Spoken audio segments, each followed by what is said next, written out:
Hello, and welcome.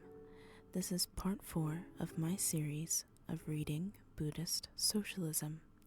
If this is your first time joining us, I highly recommend that you go back and watch the other videos before you watch this one. And now I will continue where we left off.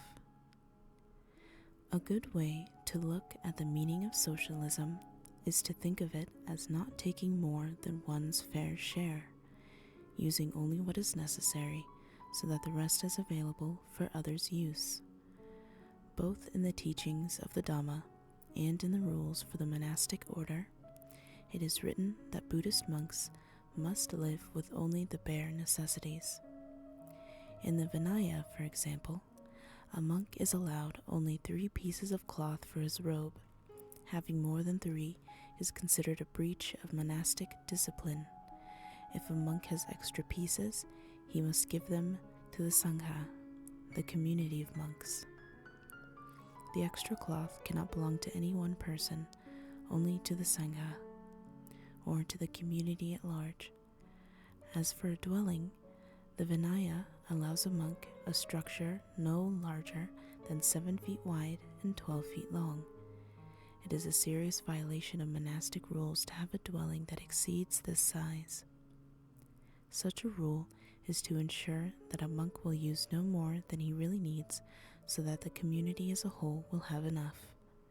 A monk, furthermore, is allowed a single bowl for his food.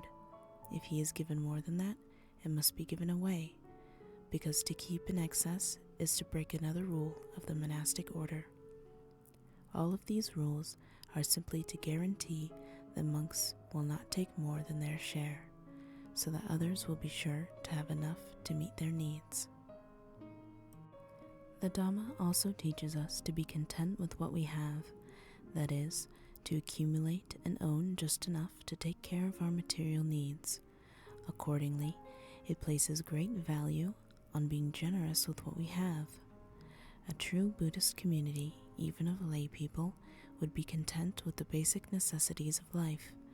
Whatever a person did not really need would be left available for the use of the entire community.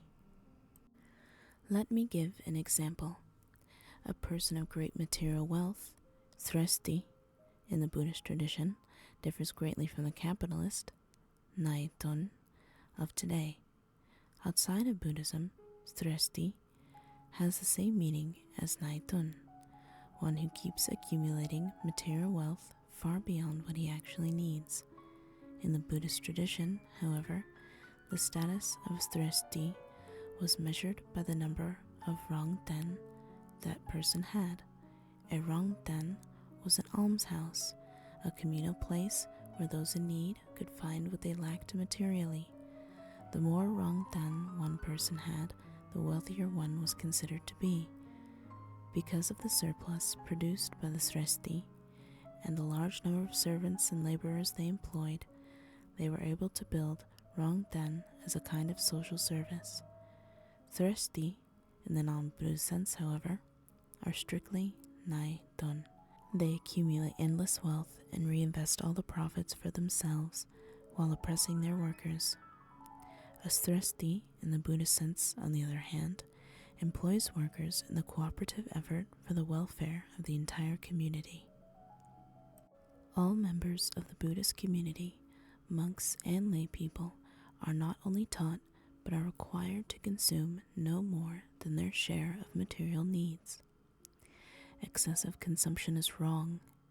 Buddhism, therefore, is truly a socialist religion, both in its principles and in its spirit. The Buddha says, "I was born into this world to help all beings." He was not born to benefit any one person or even himself. The founders of all religions have affirmed that they appeared for the benefit of all beings, and all have spoken out against excessive consumption. In this sense, all religions are socialistic. The word socialism, however, inspires hatred. Socialists are said to be communists and are arrested. How stupid! We have become enslaved to a deception generated by our own language. To carry out our task of social work, that is, service to society, we must embrace the socialism of our work. Otherwise, we are advocating individualism, or service in the interest of specific individuals. Then we are no longer serving society as a whole. If you preach democracy, it must be a socialist form of democracy, not a democracy of individualism which fosters self-centeredness. Many constitutional forms of government, such as liberal democracies, allow individuals to accumulate vast amounts of material wealth. A socialist democracy, on the other hand, has to put the needs of society as a whole first. In socialist societies, therefore, individuals cannot appropriate excessive amounts of wealth for themselves. A socialist democracy is, then, in keeping with the principle of nature that would have us all take only what we need, thereby respecting the rights of all beings. The problems we have been discussing arose as societies formed. When people lived isolated from one another or in small groups, as in the Stone Age, these problems did not exist. As the population increased and people began living together in larger and larger groups, social problems began to appear. As society grew and multiplied, people oppressed one another, and the problems grew to crisis proportions. The spirit or essence of socialism is the Dhamma of nature. The goal of socialism is the way of nature. By living with only what we really need, we are living according to the way of nature, whether we are aware of it or not. Notice that among all the many non-human forms of life in the natural world, no one kind takes more than its share. According to science, before humans evolved, there were lower animals and plants, and before that, single-celled forms of life. In all these various levels of living, none ever consumed more than it needed. Even the first cellular organisms took in only what their simple cell structures required to survive. Groups of cells consumed only enough to sustain the colony. Then plant life evolved, each plant consuming only what it needed to maintain itself. Then followed animals, fish, birds, and so on. All consume only as much as their system requires. They have no granaries or storehouses in which to hoard or stockpile supplies, so they cannot accumulate any more than what they need. When humans first evolved and inhabited the forests and jungles, they had no granaries or storehouses either. They ate only what was necessary to survive, and day by day they gathered whatever food they needed. No one person or group stockpiled a surplus of anything, so the social problems we have been discussing did not yet exist. According to Buddhist scriptures, our problems began when someone got the idea of stockpiling grains and other food, causing shortages for others. Once supplies began to be hoarded, problems of unequal distribution and access arose. The problems multiplied over time, leading to groups of people who would be in charge of stockpiling supplies for the group, and fighting among the groups was inevitable. Even when primitive humans inhabited forests, some people or groups began to take more than they needed for themselves. To maintain control over society and to limit kilesa, laws and moral systems developed. Nature would have each of us use no more than we actually need.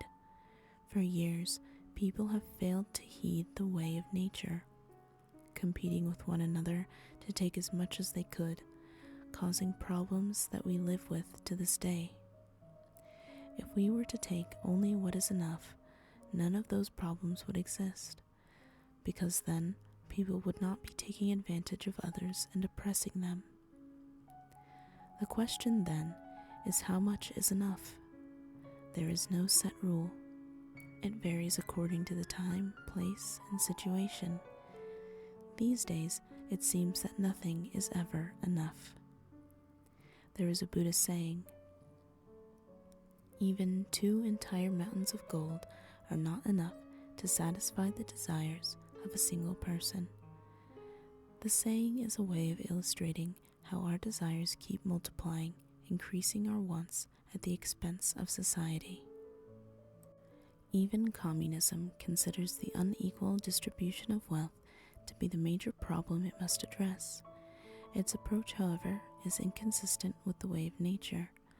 What is needed is an approach that emphasizes not taking more than is needed and at the same time is in accordance with the laws of nature.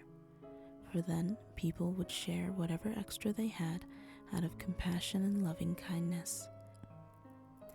People would set aside for themselves only what they needed. Anything in excess of that would be left for society. Then there is the question, what is more than we really need? We can stretch the meaning of need considerably. What some people say they need, they do not actually have to have.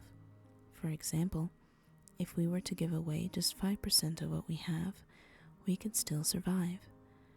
People all over the world should learn to share a portion of what they have, but still consider essential. Such sharing would be in accordance with the Siladhamma of God, and everyone would benefit from it. If children go to school and each one takes along $50 for lunch and supplies, each child could easily share $5 with the poorer children who did not have even one. With $15, a child can buy a little something to eat, so if many children were to share just $5 out of 50 with their friends who had none, then no child would go without.